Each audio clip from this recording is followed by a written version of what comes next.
This morning, we welcome our dear Westwood member, Margret Schubert, who will guide us in deepening our own personal perspectives here at Westwood and in the wider community. We will examine the history and development of this liberal faith and how it is practiced.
Tansei, hello, bonjour. We acknowledge that the land on which we gather is a traditional meeting ground and home for many Indigenous peoples, including Cree, Saulteaux, Blackfoot, Métis, Anishinaabe, and Nakota Sioux. We're grateful for the traditional knowledge keepers and elders who are with us today, those who have gone before us, and the youth who inspire us. Land recognition calls us to remember our responsibility to deepen our understanding of Treaty 6, to participate in and support the ongoing process of truth, reconciliation, and healing. Welcome to Westwood, a place of free thinkers where we explore our spiritual truths, whatever they may be or become. We welcome you regardless of your gender, who you love, your wealth, your ability, or your education. We try to practice reverence for the earth and attempt to engage in acts of compassion that honor the dignity of every person. Here, music is an expression of our joy. Worship brings us together to celebrate what is important in our lives, and acts of justice are a symbol of our hope. My name is Dawn Hunter. My pronouns are she and her. I am the service leader today, and I'm glad you joined us. Please stay for coffee, tea, juice, and our Second-Sunday Potluck lunch after the service. And now for the chalice lighting.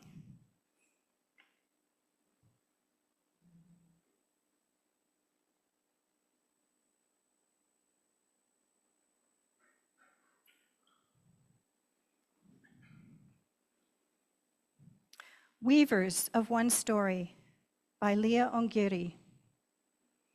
We are here together, each facing our different human tasks, or maybe the same central one, to embrace the lessons life delivers, to discern and respond as we grow, to refuse harm and cherish flourishing. May we know ourselves as vessels of infinite possibility, holders of each other's heartaches and tales of joy alike, weavers of one story in which we each have our part. And now for our first song, With Heart and Mind. Words are on the screen, and there are some psalm books by the door if you prefer that method of absorption.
Candles of concern and celebration is a time in our week that we find value in sharing with each other something important that's going on in our lives and the lives of those around us, to celebrate what brings us joy and share what is weighing in our hearts. Lighting a candle, speaking our concerns, and bearing witness to each other can allow, in solidarity, a little bit of letting go and making space for inner peace.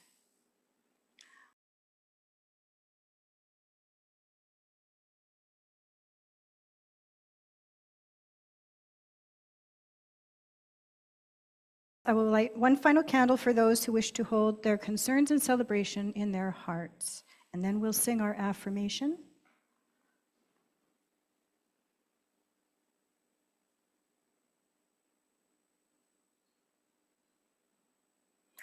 May the light of these candles inspire us to use our power to heal and not to harm, to help and not to hinder, to serve the spirit of truth in loving affection and trusting hope.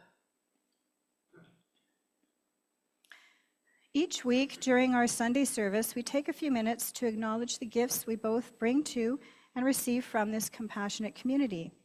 Gifts of talent, time, and treasure. Today we are blessed with the musical talent of Rebecca Patterson, our very own, well, everyone's our own, as well as gifts of time and service from, do we have a David this morning? Has David shown up for coffee, to make coffee? Well, anyways, for all the coffee David makes whenever he comes. And our tech team, Bill, Julie, and Lorian this morning.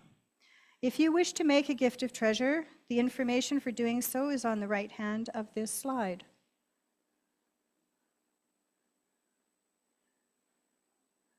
Of the next slide. Oh, there we go. Okay, so let's sing our gratitude song.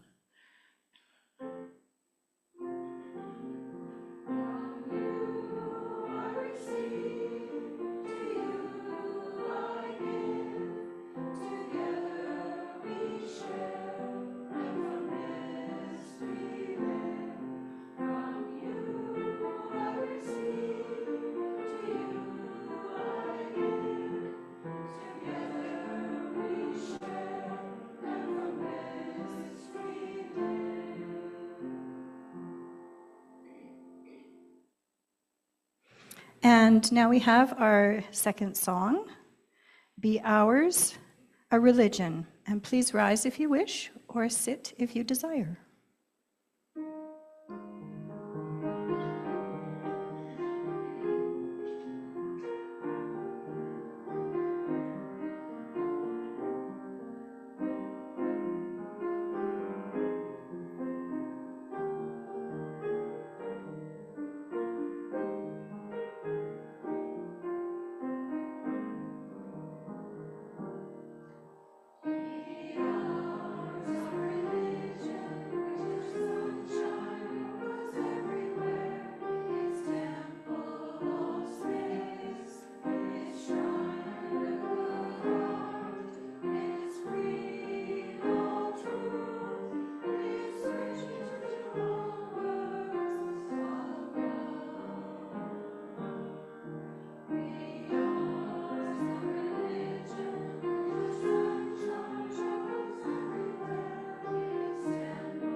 Margret Schubert. I'm not convinced that we have such a full house here just for the potluck. I have a feeling we're here to listen to our Margret, who has been a Unitarian at heart, but didn't actually know it until she got married. She loves to grow half her family's yearly produce in her backyard while providing a habitat for native plants and animals. She sings in the Westwood Choir, Harmonia, assists with Art Playshop, is a member of the Westwood Board, and lends a helping hand whenever needed. She's a pretend retired elementary school teacher who is still kept very busy substitute teaching. And now I will turn this over to Margret.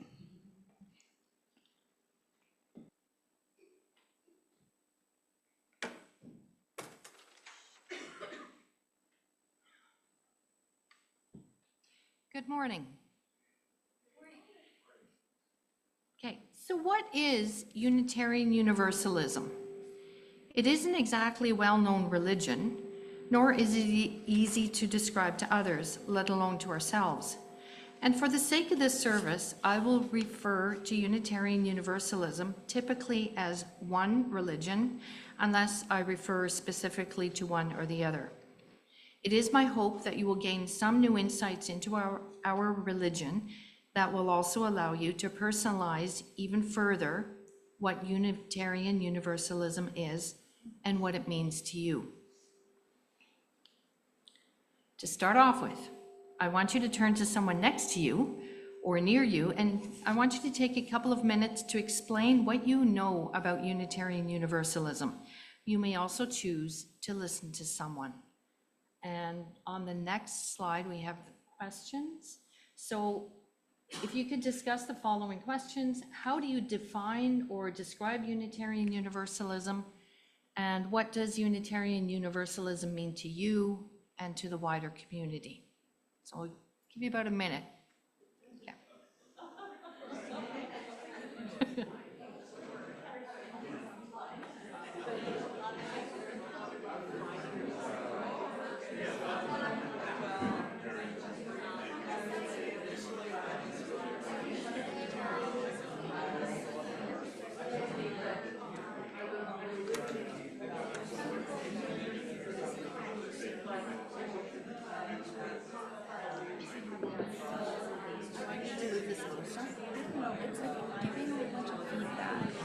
Okay.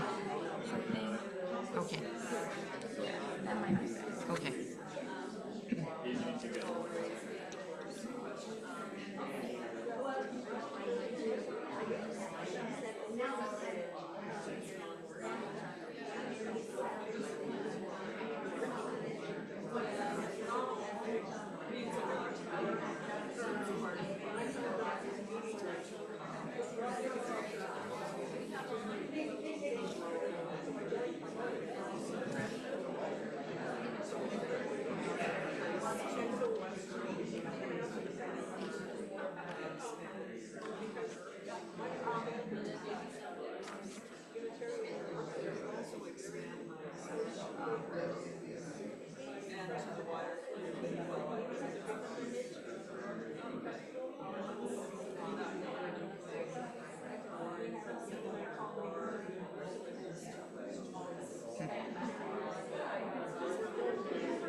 Okay, I'll give you a few seconds to finish up.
Okay, I think we'll move on.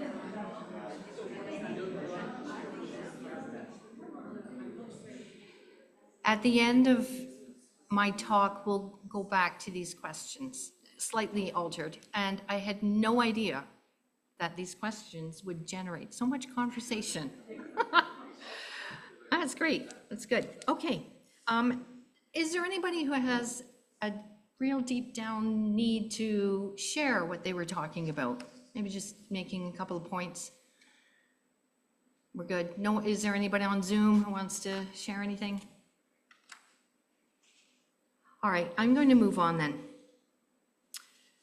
My talk this morning is based on my own research, as well as questions I wanted to answer for myself.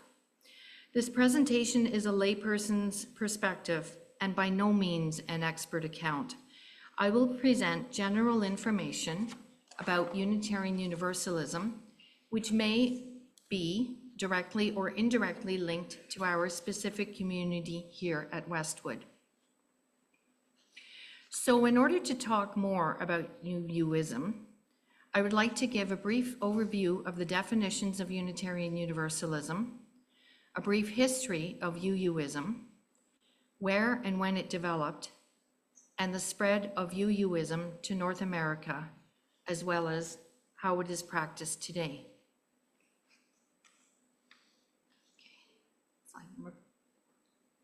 Okay. First of all, in basic terms, Unitarianism is a liberal religious movement or faith that centers on the belief in a single unitary God while rejecting the Christian doctrine of the Trinity, or in lesser terms, the practice of worship of the Trinity. Unitarianism is based on the practice of reason, freedom of conscience, and the individual's responsible search for truth and meaning. These concepts become the basis for our worship. We have always strived for inclusivity for all. We are centered on humanism, which focuses on creating a better world through compassion, human effort, and scientific inquiry. We value ethics and work towards solving problems, both big and small. We promote a secular worldview that includes everyone and everything. We follow principles which are sourced from Christianity and Judaism. Universalism is the belief that certain ideas have universal application, such as universal salvation for all people.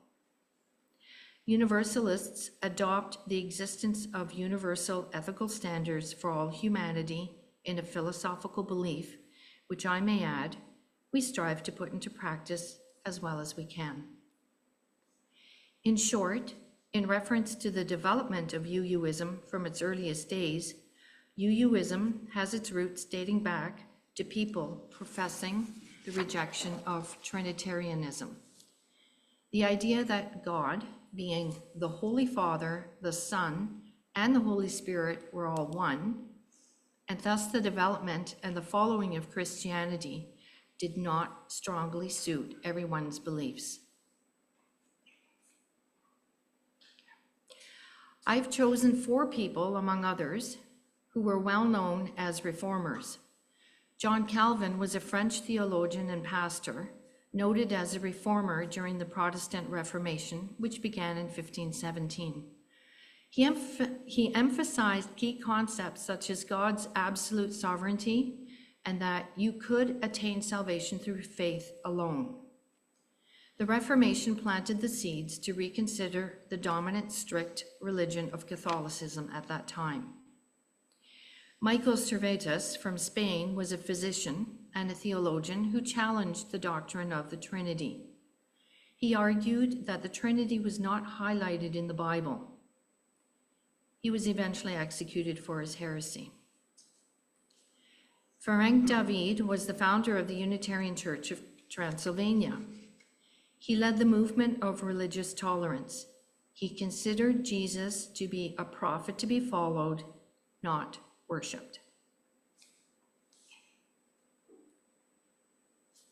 Then we go on to Martin Luther. Martin Luther's messages were built around the premises that salvation, true salvation, comes from inner faith, a spiritual state, and repentance. You could not buy your way into forgiveness or expect favors from the church through money.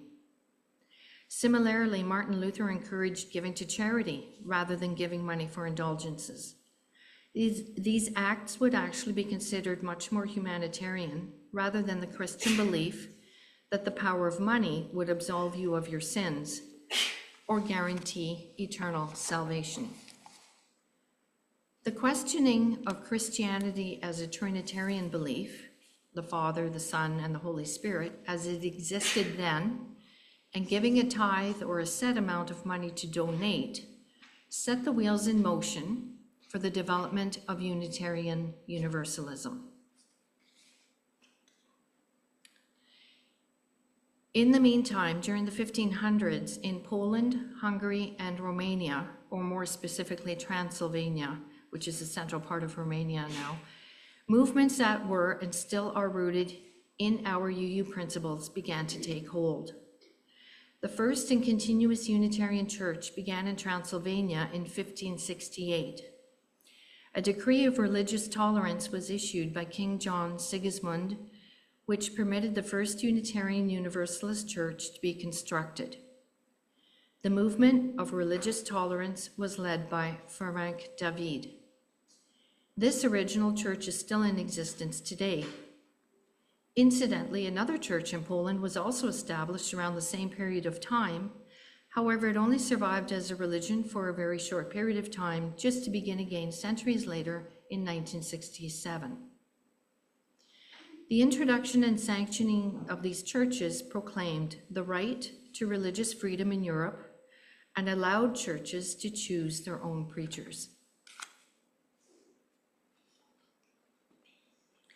As settlers arrived in North America, some of whom were Unitarian Universalists, this religion continued to be practiced, beginning in Philadelphia, Pennsylvania in 1796, and another in Pennsylvania in 1794, and in Boston, Massachusetts in 1875. New England's more liberal congregational churches led the way to Universalism. In Canada, the first Unitarian Church was established in Montreal in 1842. Not long after, Halifax established a Unitarian Church in 1843, with Toronto following with its first Unitarian congregation being established in 1845. At this point, as Canadian congregations were founded, the Unitarian Church had already been in existence for almost 300 years in Europe. Unitarian congregations eventually spread throughout Canada as central Canada and the West were settled by newcomers. Currently, there are over 40 UU congregations throughout Canada. Many are concentrated in southern Ontario, southern Quebec, and the lower mainland of BC. The following slides here represent some well-known or quite influential people who have been and or are Unitarians. Robert Munch, a favorite children's author. Some of the titles you may be familiar with. Paper Bag Princess, Love You Forever, Angela's Airplane, Thomas's Snowsuit, 50 Below Zero, something we all remember from a couple of weeks ago, close to that. Laura Hitchemanova was originally from war-torn Europe, whose family was accepted into our country, and she began the Unitarian Service Committee of Canada in Toronto to help post-war refugees. The Service Committee continues today to promote human rights, social justice, and environmental rights. Then we move on to, there were actually quite a number of US presidents, some who were actual members and or frequented the Unitarian Church and espoused Unitarian values. So I have a list of them. There are actually 4 or 5 that we came up with. Okay.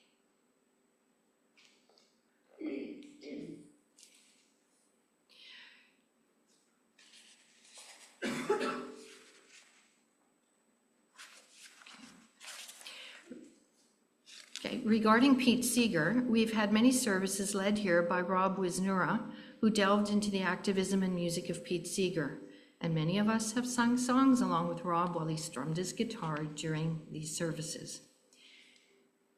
And we move on to the next slide where, So there we have Pete Seeger and just some other people that, Charles Darwin, a lot of the names we're familiar with, Florence Nightingale. What I found interesting was when I found out that Sir Tim Berners-Lee was the inventor of the World Wide Web. He invented the World Wide Web, and Gary Gygax co-created Dungeons and Dragons. Berners-Lee indicated that the web design was influenced by Unitarian Universalist philosophy, the philosophies being openness, inclusivity, and the collaborative nature of the World Wide Web. So both the World Wide Web and Dungeons and Dragons come from two forward-thinking individuals who have changed our world, perhaps Dungeons and Dragons to a lesser degree. Then we move on to our 8 principles. So what are the tenets of Unitarian Universalism? Our tenets consist of 8 principles. So they're all listed here, and I know they're all listed in around our sanctuary here, and I know that we all glance at them, read them from time to time. So you can read through them. The 8th principle was added in 2021, and just in Canada, the states did not adopt it. And I know there was a lot of discussion about the first principle and the last principle. And the first principle, when it comes down to it, it is simply a belief, which is great, the inherent worth and dignity of every person. But the 8th principle adds in that we need to act on it. Okay, so we have individual and communal action that accountably dismantles racism and systemic barriers to full inclusion in ourselves and in our institutions.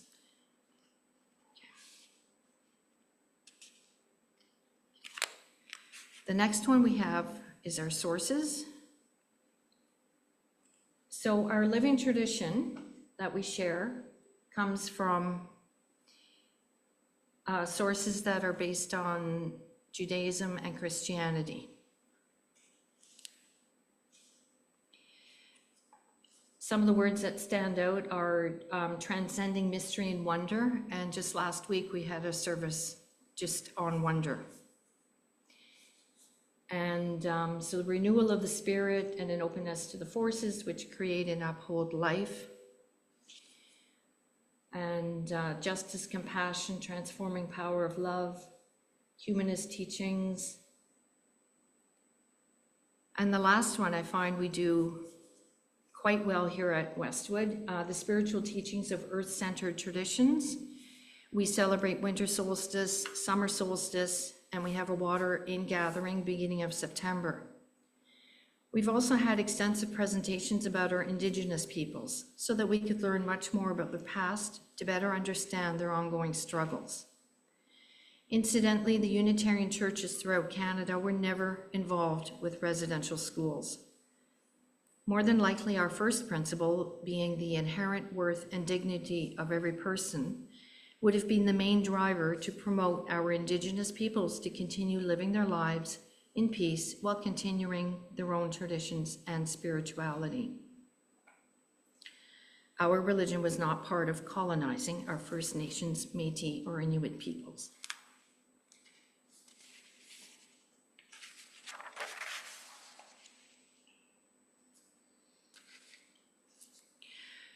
So what are Unitarianism and Universalism?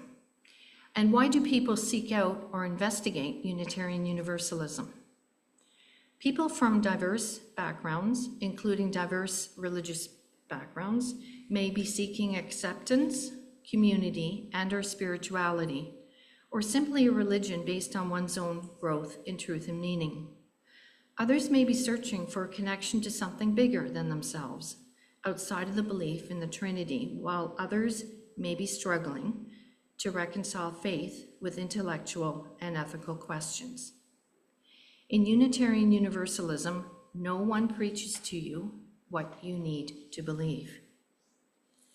Unitarian Universalism is a living tradition. As was quoted earlier from one of the first slides, we do not stand, we move. We create spaces where people can safely voice their thoughts, concerns, or doubts. We listen to everyone. We affirm that faith can be both challenging and evolving while remaining meaningful. That being said, what better challenges can there be for self-discovery and personal growth?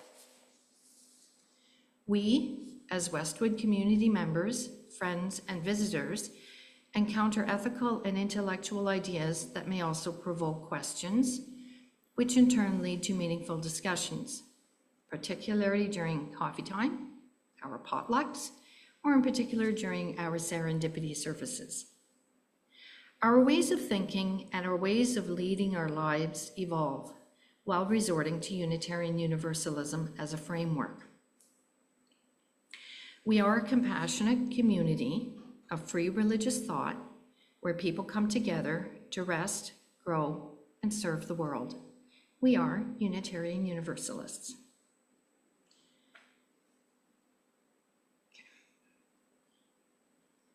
And we'll go on to the next slide then, the last slide. So I'm going to have you share again.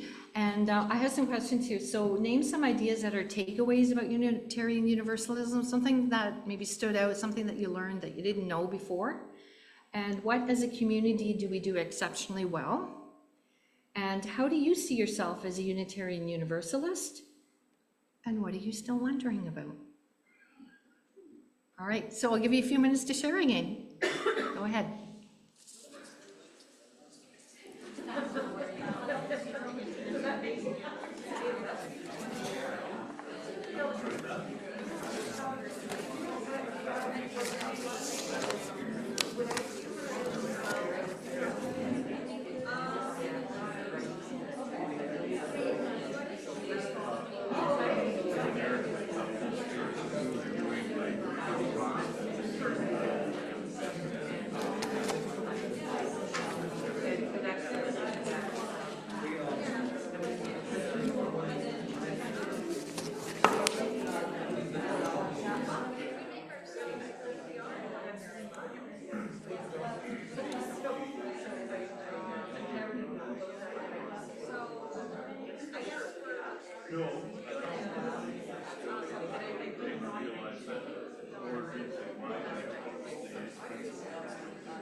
Okay, I'm going to give you 1 more minute and then we'll share.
Okay, can we wrap up the conversation for now? Okay. Again, this generated so much discussion. That's great. So if anybody wants to share anything, we could start with the first point that I made. So name some ideas that are takeaways, anything that you found interesting, like super, whatever. New? No? Okay. Mitch, or sorry, Katie. All right.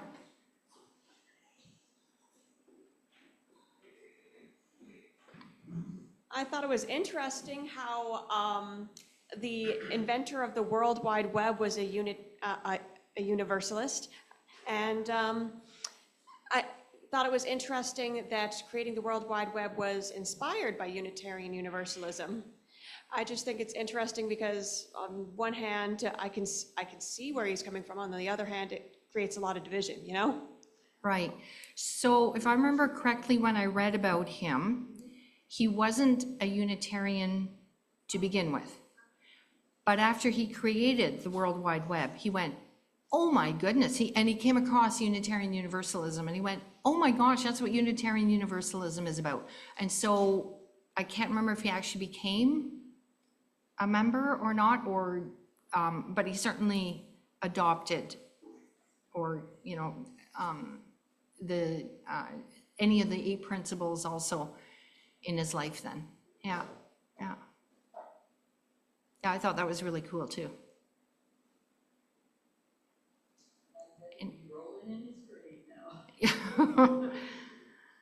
Okay, what as a community do we do exceptionally well? I did touch on a few things. There might be a couple of other things. I know that, sorry, okay, go ahead. Well, I was going to talk to the previous point about. Oh, sure. It's interesting that you mentioned John Calvin and Servetus, and it was John Calvin who executed Servetus in Geneva. And so I guess that's the kind of the humanist, the route to guard against the ideologies of mind and spirit is in that second route about humanism. And I think that's what that's what humanists have always done, is to try to guard against ideologies and other kinds of beliefs that tend to set us apart or not unify us, and they cause huge divisions. And we certainly see lots of divisions, and I think a lot of them are ideological, especially in the States, but also here in Canada. Yeah, okay, thank you. Okay, so what do we do exceptionally well as a community?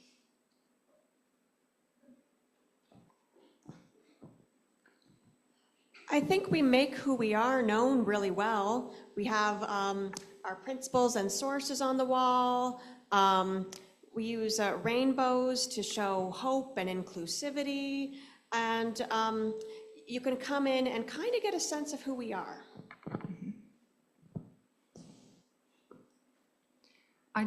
Oh, sorry, go ahead. Yeah. I think in the past that we've been more exceptional in terms of our social justice commitments. But I'm not sure that we can say that today. I think we're not as strong in that area today as we have been historically. And that sometimes we take a lot of pride unjustifiably in how much we do with social justice. That sometimes we talk about it more than we do. Mm-hmm. Yeah.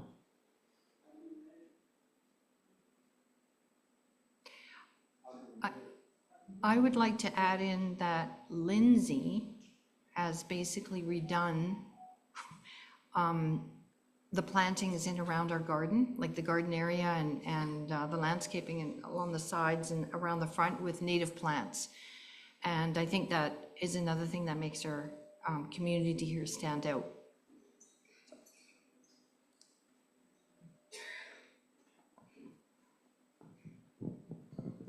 And also, if somebody is ill or has problems, other people help.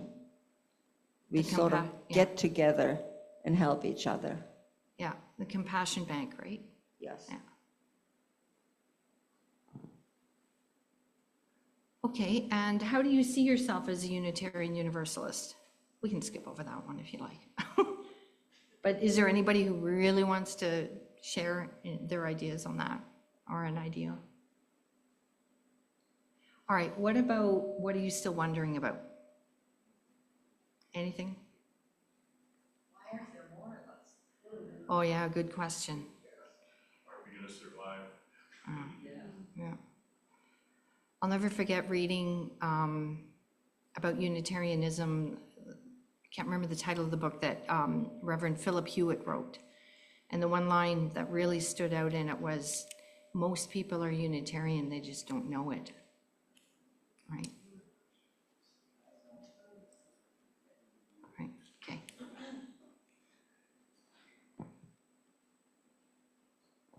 How then do we go about convincing others that we are one and we're not separate, we're not in opposition, we're not critical, but we want to bring that universalism to everyone? Because there is a great challenge in the spiritual world of so many distinct organizations are trying to supply the same thing on different avenues. How do we reconcile one with another? Yeah. Yeah, we're all basically doing the same thing, just in different ways. That's true. Yeah. Oh, I was just going to say that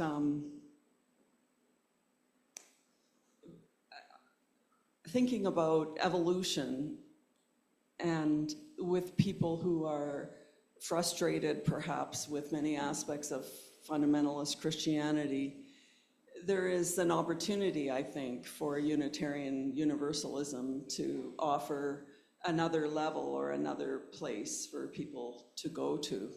And I still think there is potential for that to happen, and that we shouldn't give up on the possibility that we still serve a purpose in attracting and in serving as we offer a place for people to go to question their beliefs, coming from other religious communities where they weren't allowed to question their beliefs so much. They were just fed and nurtured in a certain way of thinking. So even though we're small at the current time, I still think there is potential for growth and for the purpose of Unitarian Universalism as offering that place to come and grow.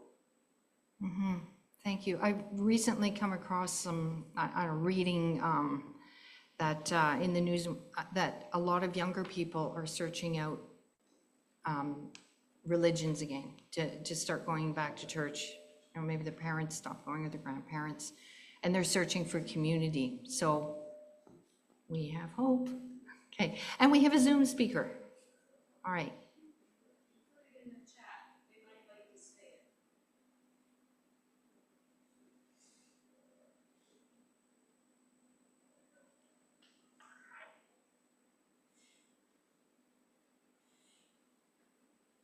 Show us the Sorry? Oh, okay.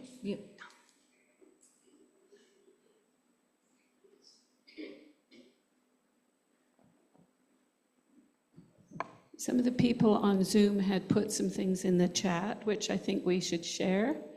Sure. Dennis saying, we respect others' beliefs, provided they do not lead to actions that do harm. Jen had said a little earlier, I think of modern UUism as a religious spiritual community without required religious beliefs, taking a form that's strongly influenced by historical liberal Christianity. And again, Jen, I like the idea of our first principle causing us to avoid running residential schools, but I don't think it had been codified at the time, and I don't know of any work against residential schools by UUs. So I'm a bit skeptical of that. Okay. And she says, my main takeaway, I think, is that we have deep roots in liberal Christianity. Yeah. And Dennis Voth added, I wonder whether UU will survive as our congregations age. Perhaps it will continue as part of the humanist tradition. So people on Zoom, was there anything else anybody wanted to add? Because we can let you just speak for yourselves. Okay, I'll give this back. Okay, thank you for all of the conversing that you did and the thoughts that you shared. Yeah, thank you so much.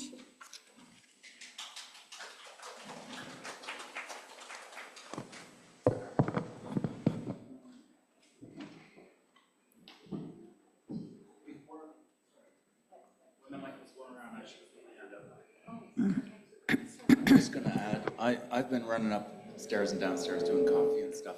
And for the questions in the chat, and I missed some of that. But as a lay-led congregation, without the formal stuff that the Anglicans and the Catholics do, you can go to a church in Toronto, you can go to a church in New Zealand, and they'll have the same service. Basically, it's scripted and it's worldwide, and it's dogma. And here we have a lay-led congregation, and I'm really grateful for that. And yesterday I spoke with a fellow, Malcolm Elzania, Minister Faust. He's a pretty cool guy. He's a writer, published author, a speaker. He had a program on CJSR. February 8th, he's going to be, I'm going to be the service leader, and Malcolm will be the speaker. And you don't see that in other congregations. Christmas Eve, I went down to the big cathedral on Jasper Ave, and the pomp and ceremony and everything, it was something else. And the choir up in the balconies, it was something else. The music is big there as well, as it is here. But they were like reading a script. The guys did their thing, and this is wonderful here, Unitarians.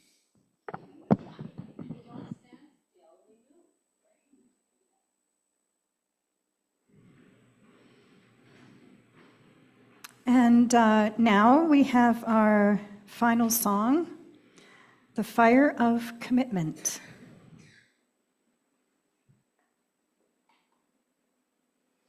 Fire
And as we close this morning, at Westwood, we search for the truth.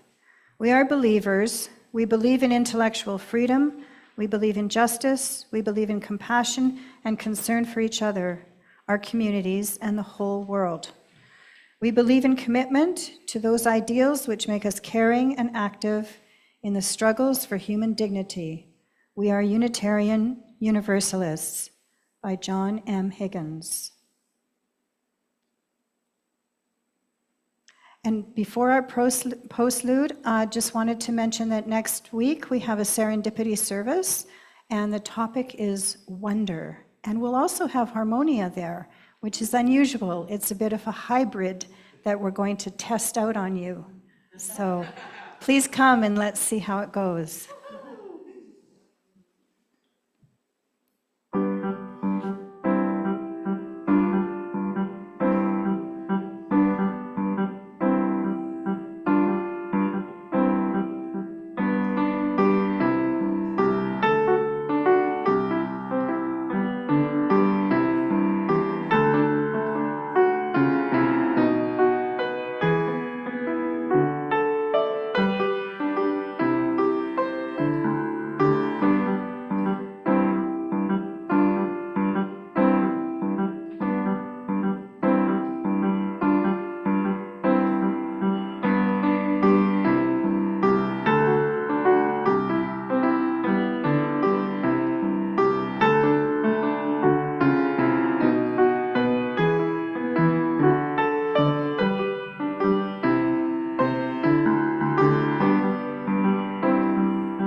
Let's see.